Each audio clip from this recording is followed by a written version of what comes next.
When I first arrived on Zari's Prime, I thought it would be the greatest opportunity of my engineering career. Humans had only recently joined the Galactic Trade Alliance, and our reputation was complicated.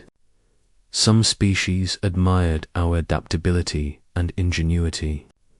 Others saw us as primitive tinkerers who blew things up more often than we fixed them. The Zelthar Corporation, an interstellar manufacturing giant, hired me as a junior mechanical assistant in their fabrication wing. I was the only human there, surrounded by towering insectoids, amphibians, and crystalline beings who clicked, hummed, or vibrated their thoughts through translator fields.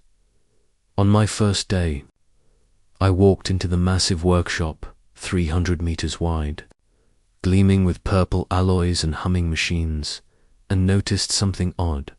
No one used tools. They had molecular assemblers, quantum realigners, and gravitic welders, but not a single wrench, screwdriver, or hammer. When a unit malfunctioned, they didn't fix it. They just recycled it and printed a new one, so naturally. When I went to my supervisor, an 8-foot-tall lizard-like alien named Supervisor Kerak Thul, I asked for a set of hand tools. Tools. Kerak's scaled eyelids blinked twice. Human markers, we have assemblers. Why would you need primitive implements? Well, because assemblers can't feel, I replied, scratching my head.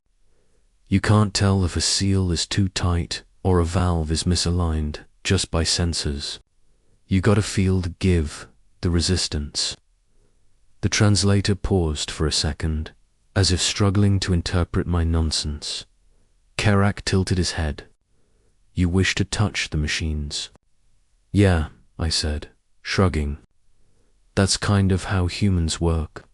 He stared at me and then laughed. Not a small chuckle, either. His species' laughter was a deep, vibrating rumble that shook the metal floor. Every worker within 20 meters turned their eyes to the little pink ape with the strange request.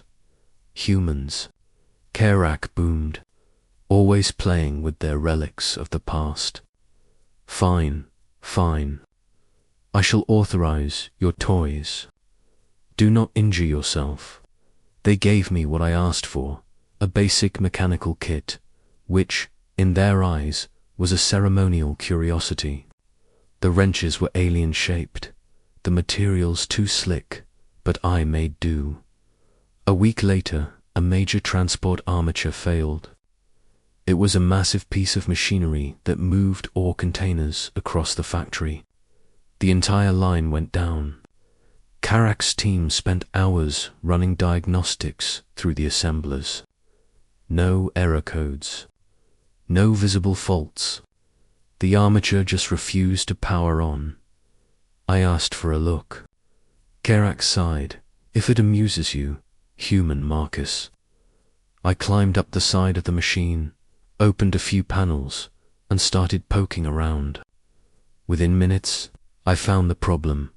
A jammed mechanical pivot, caused by a microfracture that the scanners didn't detect because it was hidden under a shielded bearing.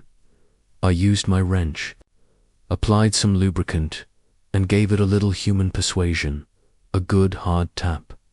The armature roared back to life. Every alien in the bay froze as the massive arm moved smoothly again. Kerak's eyes went wide. You repaired it, without molecular calibration. I grinned. Nope, just some elbow grease. Grease. What is grease? You don't want to know. After that, word spread fast. The human fixer, they started calling me. Machines that had sat broken for months came back to life under my hands. I started modifying some of their designs, tightening tolerances, improving power efficiency, even reducing the failure rate by 30%. But not everyone liked it. Some of the engineers began whispering. They didn't like that a primitive mammal was outperforming their automated systems. One day, I walked into my station to find my entire workbench gone. My tools confiscated. K'Rak stood there, arms crossed. "You've been reassigned, human Marcus." "What?" "Why, the Directorate has decided your methods are inefficient. Your output will be replaced with automated correction units." In other words, I was fired. I packed my things, what little I had, and left that night. Sitting in my small quarters, overlooking the neon skyline of Zarus Prime, I thought about heading back to Earth.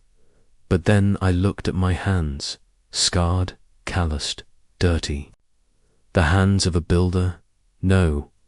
If they didn't want me fixing things for them, I'd fix things for everyone else. I took my severance credits, rented a rundown storage hangar at the edge of the industrial district, and hung a sign over the door. "Human repair and fabrication. We fix what the galaxy can't." At first, it was slow. Aliens would walk by and laugh. "You repair by hand." They'd say, "That's impossible." But then came the first customer, a small Tanari merchant, whose transport drone had malfunctioned mid.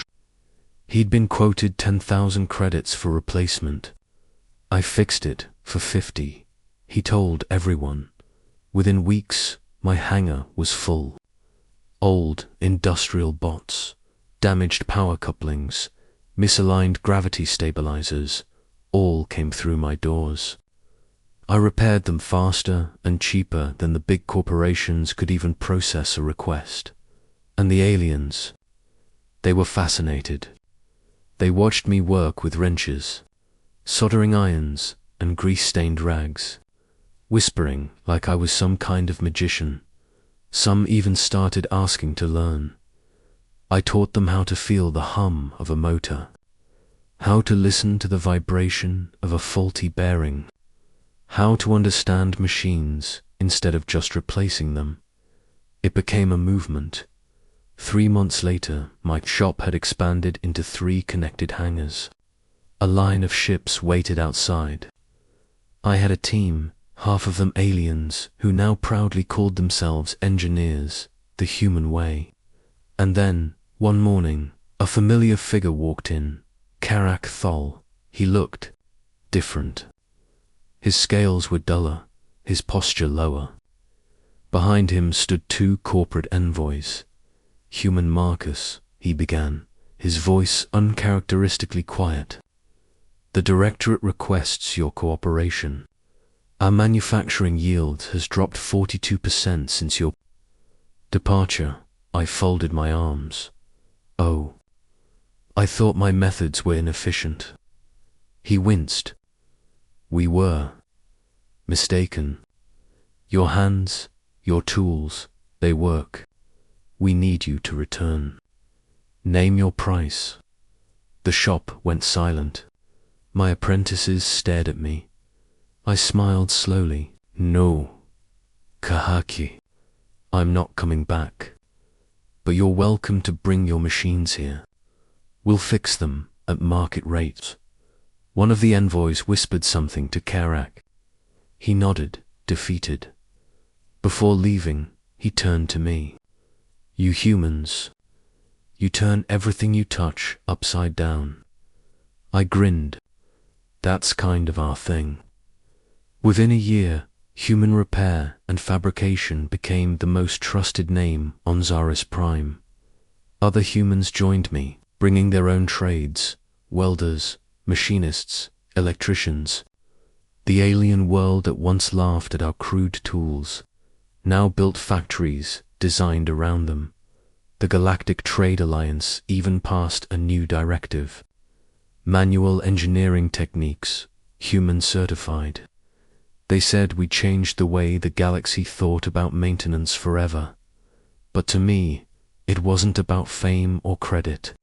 It was about that feeling, the hum of a machine coming back to life under my hands, the smell of oil and metal.